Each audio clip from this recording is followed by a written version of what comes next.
এবার সরাসরি ফিয়ার্স লেনের দিকে নজর রাখবো। বিজেপির মিছিল আসে, এই মিছিল ঘিরে উত্তেজনা, পুলিশি বাধার অভিযোগে বিক্ষোভ ফিয়ার্স লেনে, মিছিল আটকালে রীতিমতো উত্তেজনা।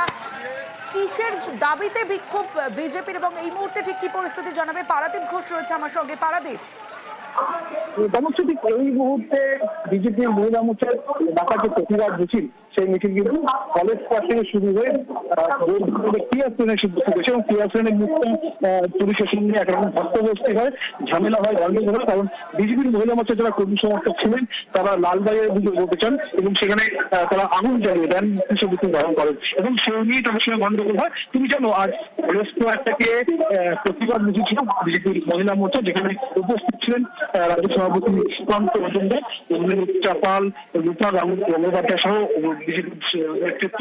এবং এই যে রাজ্যের বিভিন্ন বারে যে মহিলাদের কাজ করার যে সরকারি সিদ্ধান্ত, সেই সিদ্ধান্তের প্রতিবাদে আজ বিজেপি মহিলা মোর্চার আজকে প্রতিবাদ মিছিল। এবং সেই মিছিল কিন্তু দুপুর 3:30 নাগাদ শুরু হয়ে পায়ে পায়ে কলেজ স্কোয়ার থেকে রোডবাজার হয়ে সেন্ট্রাল ক্রসিং পার হয়ে পিয়ারসেলের এলে সেখানে পুলিশের পক্ষ থেকে তাদের আটকানোর চেষ্টা হয় এবং সেখানেই কিন্তু একটা গন্ডগোল সৃষ্টি হয়। যদিও বিজেপির রাজ্য সভাপতি সুকান্ত মজুমদার তিনি বলেন যে শান্তিপূর্ণ মিছিল, গণতান্ত্রিক মিছিল, সেই মিছিলকে অহেতুক সেই মিছিলের উপরে তাদের প্রদর্শিত করা হচ্ছে এবং সেই মিছিলে অশান্তি জানানোর চেষ্টা করা হচ্ছে পুলিশ প্রশাসনের পক্ষ থেকে।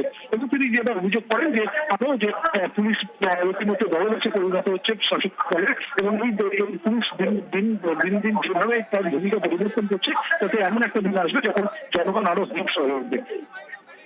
বেশ পারাদীপ, গলা টিপে মারার চেষ্টা করছে। আমাদের গণতান্ত্রিক আন্দোলনকে কণ্ঠরোধ করার চেষ্টা হচ্ছে, এটাকে কোনোভাবে মেনে নেওয়া যায় না। আমরা এর বিরুদ্ধে গণতান্ত্রিক পদ্ধতিতে আন্দোলন করব। আপনারা দেখেছেন কলেজ স্কোয়ার থেকে আবগারি দপ্তর অব্দি আমরা শান্তিপূর্ণভাবে মিছিল করে আসছিলাম। হঠাৎ করে আমরা জানতে পারলাম যে 144 ধারা আবগারি দপ্তরের সামনে। আমরা এই প্রথম দেখলাম যে আবগারি দপ্তরের সামনে 144 ধারা। এটা মেনে নেওয়া যায় না।